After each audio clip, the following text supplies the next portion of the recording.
এত তাড়াহুড়ো করা লিখে কোনো সমস্যা হয়েছে? আগে কতরা বলে পরের বছর লিবিয়াতে ইটালি যাবি? কে ভাই আপনি যাবেন না? ও বেড়া, ইটালি টাইম আছে আমার, তাও বল লিবিয়া দিয়া। এলে তুই কি করবি?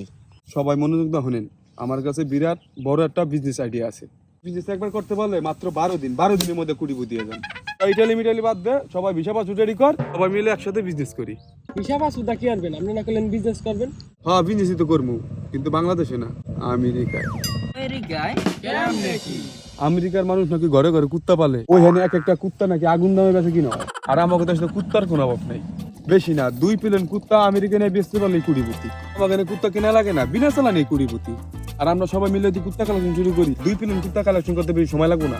যেমন জাহিদ এক জেলায় কুত্তা কালেকশন করলো, ইয়ামিন এক জেলায় কুত্তা কালেকশন করলো, রিয়াজুল ভাই এক জেলায় কুত্তা কালেকশন করলো, আর আমি তো আছি। তাইলে তো বাংলাদেশ আর আমেরিকার মধ্যে বিরাট এক কুত্তা বাণিজ্য শুরু হয়ে যাবে। ভাইজান, এই খবর সবার কানে যাওয়ার আগে তো আমাকে এলাকার কুত্তাটি আগে কালেকশন করতে হবে।